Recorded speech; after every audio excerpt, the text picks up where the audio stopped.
guys, this is Paul. I am in Salem, Massachusetts.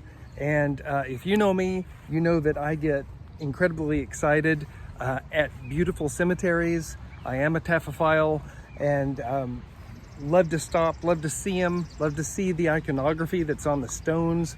Regions have their own personality. Time periods have their own personality. The symbolism that people use to commemorate death changes over time, and it's an amazing piece of history. It's like outdoor museums, I always say. And here is a great one. When you're in Salem, the cemetery that almost everybody goes to is the one that commemorates the witch trials, the witch hangings. But really close to it, but more in the neighborhood, is the Broad Street Cemetery. It's not getting the tourist attention that the witch trials might. So it's just resting here. It is peaceful, it is beautiful, and it's really interesting because it is so close in the rendering of these stones to the Salem, the famous cemetery, but it's just a little bit further in time. It's more around 1776. It's more the time, the country was actually being founded instead of just, being colonized.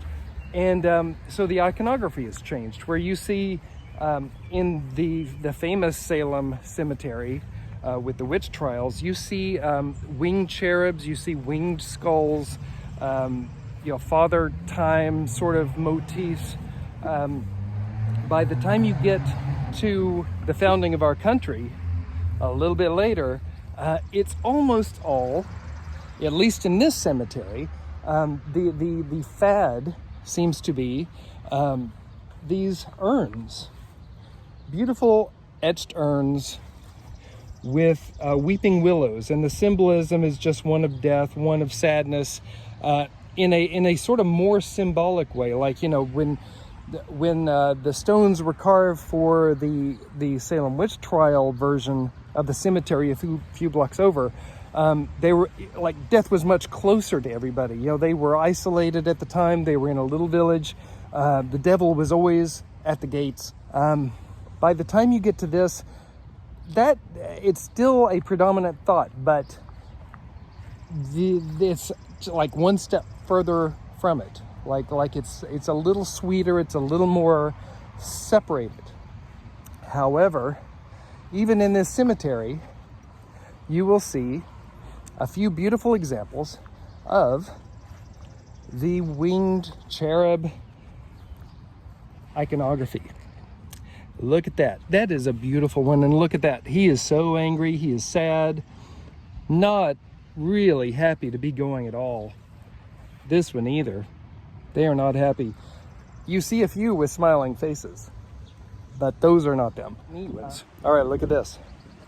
This is a typical death's head winged skull icon. And this was 1778. So right when the country was being founded, and they're serious about it. They're not fooling around with death. They've got the skull there. But here, presumably Timothy's wife, beautiful son, which would be it would be a Christian motif, but the I don't know, the design of it actually reminds me more of a Masonic thing. So I don't know if there was a hand in it at that point. You do see a lot of that, oftentimes because the Masons help to fund cemetery stones. So that would creep into the design work too. Well, look, here's another really gorgeous weeping willow with urn. I almost, the more I walk around here, the more I'm looking at it, the more I get the feeling that this town probably had a designated stone etcher. The style is almost the same for a huge amount of these stones.